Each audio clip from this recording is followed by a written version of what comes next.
As I said, my name is Adam Beach, and I'm thrilled to be starting my 5th year as the Dean of the Graduate School and to welcome you to our digital orientation. Thanks for joining us.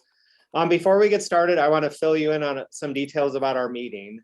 During the first half hour, you'll be hearing from me, from our Associate Dean, Stephanie Simon-Dack, and from our Faculty Fellow for Inclusive Excellence, Dr. Robin Phelps-Ward. We're going to record this first half hour of the session so that we can post our remarks on our website for those who can't attend. Then we will have an interactive session where you'll get to meet some of your fellow students. This will be led by our coordinators of our Graduate Student Wellness Initiative, Stephen Scally, Allison Blake, and Danielle Miller. This part of the orientation will not be recorded. We ask, of course, and everybody's familiar with this, to keep your mics muted during the presentations. And the chat feature on Zoom will be open if you have questions during the presentation. And our awesome staff member, Courtney Quinn, will be sharing important information and links in the chat. So keep your eye on that and post any questions that you have there. I'm thrilled to be serving as the Dean because I see this as a chance to give back to my profession and to our students. And I think of the others who work tirelessly to help me achieve my dreams of earning my master's and doctoral degrees. And I'm so excited to be in a position where I can help our graduate students to pursue advanced degrees and work towards their goals.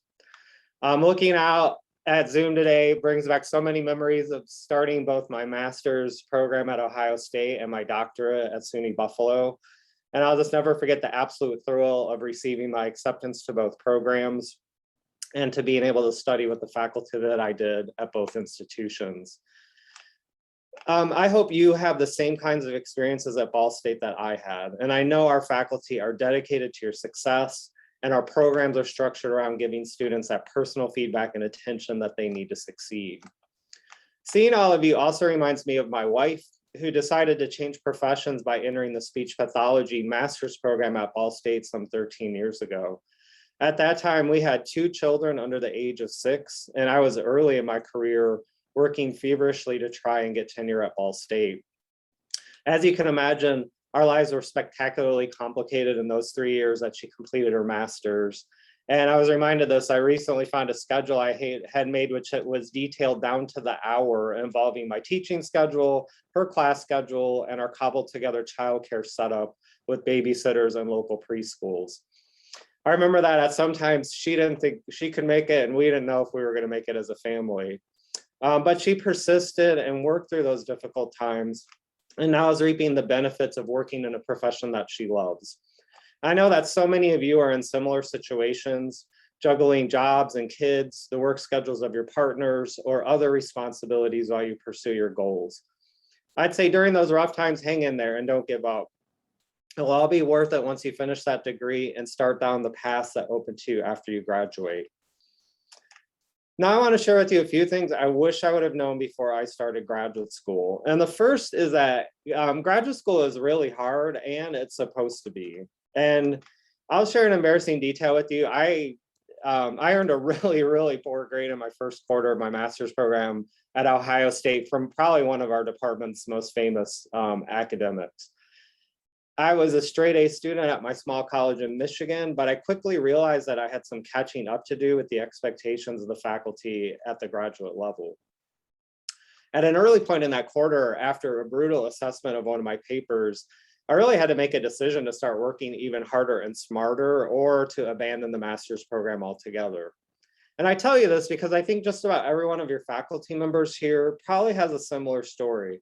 Graduate school simply can be one of the biggest challenges any of us face. And I think anyone who earned an advanced degree had some slip-ups or outright failures along the way, and I certainly did. The trick is to figure out how to navigate those low moments and to understand that they might just be part of the process for you, and to develop resiliency and keep it all in perspective. In the end, I think, yes, there is going to be some difficulty, but that's what makes it even all the more satisfying when you finish your degree. So in graduate school, I found it eventually really thrilling to push myself to take on those challenges and to realize ultimately that I was up to the challenge. And I hope you have the same experience of being pushed to accomplish more than you knew was possible. The second thing that took me a while to figure out was that graduate school is really hard, so you cannot do it by yourself. And I think that first quarter, I really was isolated. I was in my apartment. It was the first time I had moved away from home, and I was just like not around other people very much, and that turned out not to be very good for me. I think it's really important to seek out sources of support like immediately once you're here at Ball State, or in your online communities if you're an online student. I think we're known for the attention we give to our students, and the general culture here at Ball State is very student-centered. So please seek out help from your faculty, your program directors, and from all the support staff on campus. We have great offices, disability services, the counseling center, the career center, the health center, and so on and so forth. And you'll hear more about that later. The graduate school sponsors a graduate student wellness initiative and the Pathways Project, which you will also hear about. And I just recommend that you get involved in as many of these groups as possible, including things that are going on in your department. That said, you can also create your own communities of support. And from my own experience, one of the best things I did after that first disastrous quarter at Ohio State was to join a student reading group in my department. There was no faculty involvement, just a group of students who wanted to get together, support each other. We did extra reading and we connected with each other, and it really helped me kind of get up to speed with what was expected of me in the discipline. We also would always go for beers after we did our readings. So this quickly became the highlight of the week for me. It got me out of my apartment, it got me involved in a community. And I think ultimately that group helped me turn the corner and really become successful in my program. This, I think all academics need this. So even once you get, I've been at the tenure level for quite a while, but I still get involved in writing groups at various times in my career with colleagues. And these groups can help you be accountable to deadlines and also provide you that support that you need as you're working through difficult projects. So being a part of or taking a part in building such communities can really help push you through. The last thing it took me a while to learn is that graduate school is really hard, so you have to take care of yourself. I found that at first when I started, I was just working all the time. I wasn't getting much exercise or sleep. I was very stressed, and I kept getting sick quite often. I found that I needed to really turn the corner was that I had to just get a lot more discipline and make non-negotiables, especially sleep, which is still a non-negotiable for me, and exercise. And once I got those things in place, graduate school became much more manageable. I wish I would have started my graduate school career with a similar approach, but I really had to learn the hard way. So until I really started taking care of myself, I was not able to thrive. So I really recommend that you figure that out early, like what you need to do to physically and mentally take care of yourself. And that's one of the things that I think our wellness initiative can help with, for sure.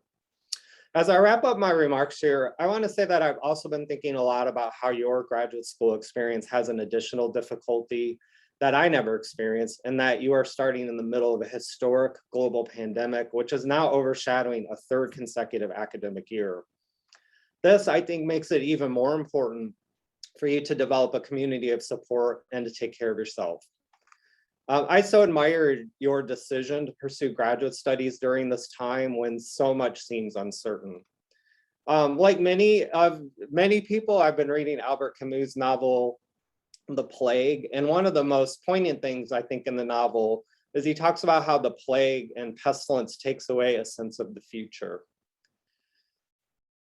So I think your decision to enroll at Ball State right now is an act of optimism in the face of this pandemic, an act that speaks to your own hopes for a better future and a future worth fighting for.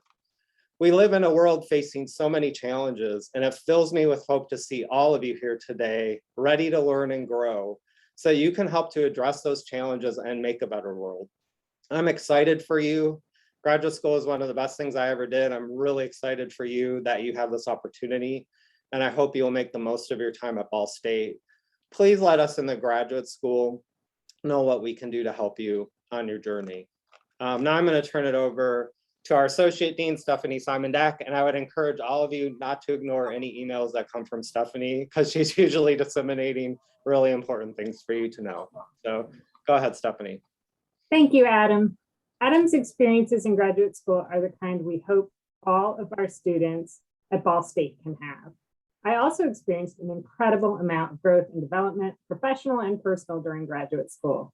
One of the things that I want you to understand is, as you take this journey, is how important it will be for you to reach out and connect to others while you pursue this opportunity. The most successful students are the ones who build personal and professional connections while in graduate school. Connections with each other, with advisors, with students in other programs, and with resources on campus, and resources online that are present to make your time here smoother. While I understand how difficult this can be as we emerge from a global pandemic, I want to emphasize that it is now more important than ever to develop and solidify your connections and your graduate school community. Probably the first and most fundamental resource you will have is your advisor. Your academic advisor will be the person to help make sure you are taking the right courses to complete your program. But more than that, they will be able to guide you on the choices and experiences that will lend most to your development as a professional and scholar while you are in graduate school. I also want you to know that we at the graduate school are always available to you. We can clarify policy for you, we can help you navigate requirements and rules, and we can direct you to people to talk to if you have questions we can't answer. Always feel free to reach out to me. We also have a myriad of resources for students on campus and online of which you can take advantage, such as the Writing Center, which hosts graduate student writing boot camps, university libraries, which will assign you a personal librarian to whom you can ask questions and request help in using resources, disability services, and the Multicultural Center. Our graduate students often shout out to the Writing Center and library services as being two of their most valuable resources during their time at Ball State. But there are other resources we make available to students that you don't even think about using until the need arises. For instance, we have an incredibly involved counseling center on campus, and the health center can help to diagnose and treat simple injuries and illnesses. These services are yours to take advantage of, and you should when you need them. Another incredible office I urge you to consider if you need, whether you are an online or an on-campus student, is our Office of Disability Services. They're here to assist in getting the accommodations you need so that you can learn and thrive in your environment, regardless of a visible or invisible disability. Furthermore, our sponsored projects administration specifically offers grants to graduate students for travel to conferences in your field of study and for funding your creative or research project. We want you to succeed, and the resources at Ball State are numerous. You are paying for them, and we want you to use them. So if you have a need that isn't being met and you aren't sure how to start seeking out a resource, you can reach out to me or anyone at the graduate school, and we will connect you. I think sometimes graduate students are particularly vulnerable to social and academic isolation because you have finished your undergraduate degree. And you might think that now you have a sort of personal obligation to have moved beyond needing community and resources. The opposite is true. You will find the more you develop a network in the community, the more you thrive. During your time here, you might forget about all the possible resources you've access to. So if you're going to remember anything, remember that when you are stuck or unsure what to do or how to proceed with something, you should ask yourself, might Ball State have a resource for that? And then reach out to me. I'll direct you to it. Graduate school is about being in a community of scholars and professionals. You are not alone in what you seek to achieve. I am particularly pleased to introduce you to the Graduate Student Wellness Initiative. This initiative is run by graduate students for graduate students, and you'll see information emailed to you throughout the term about resources and events offered through this initiative, including online programming around personal wellness, as well as digital workshops and in-person community events. Later in this program, our Graduate Student Wellness Initiative coordinators will help to lead an interactive question and answer panel and talk to you more about their mission.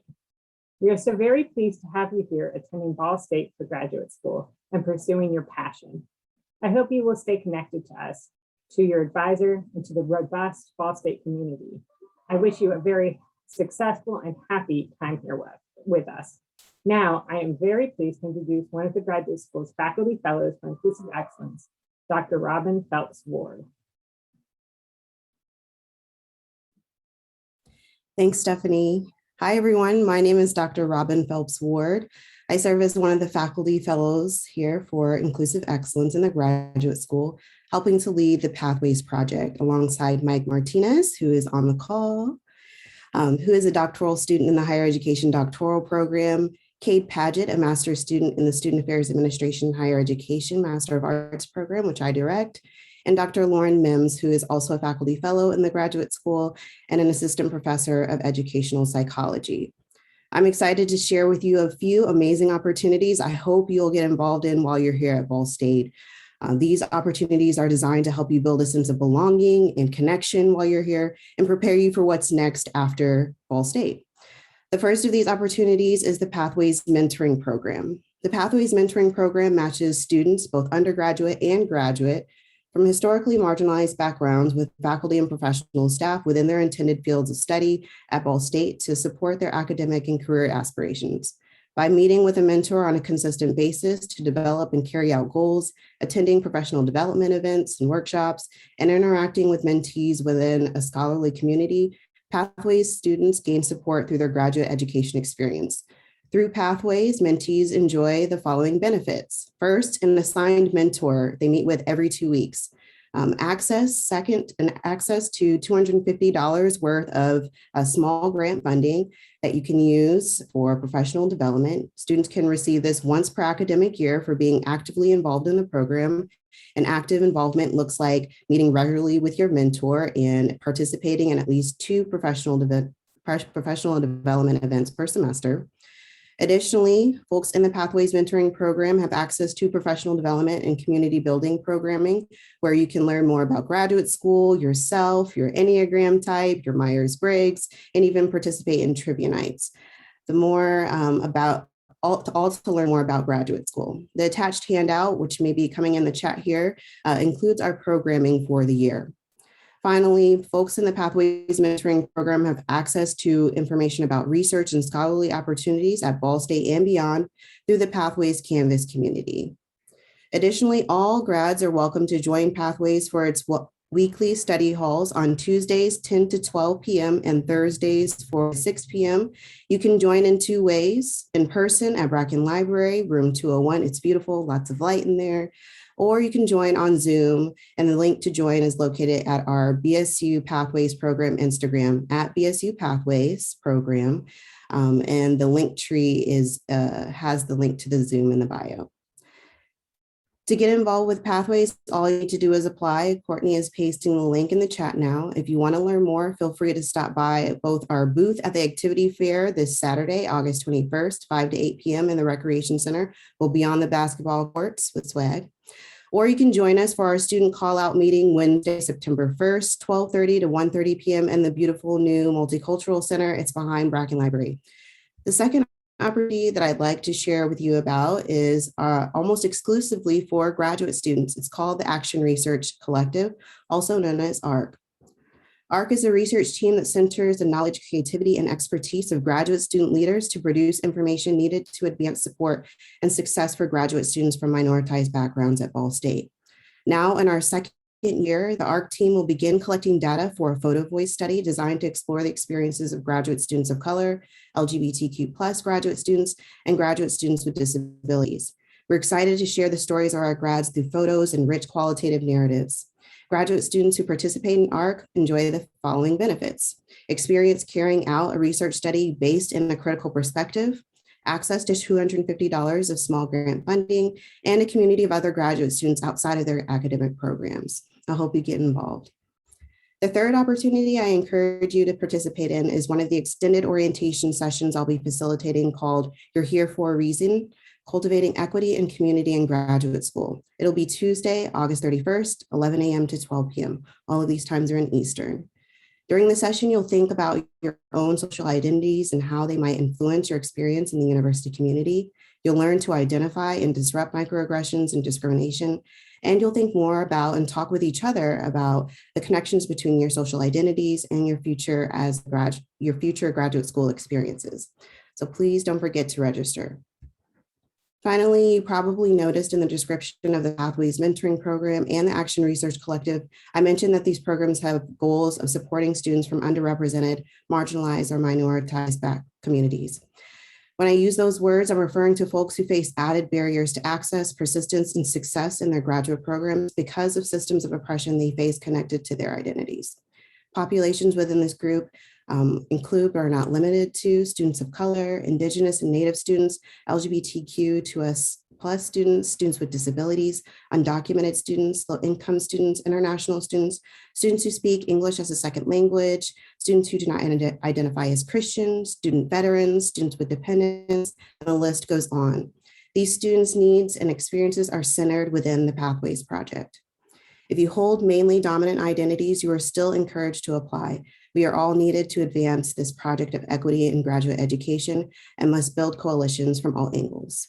I hope you'll engage with the Pathways Mentoring Program, the Action Research Collective, and the extended orientation sessions at your disposal, excuse me, as you think about opportunities to support your connection and development while at Ball State. If you have any questions, please don't hesitate to reach out. My email will be in the chat. Thank you and welcome to grad school at Ball State.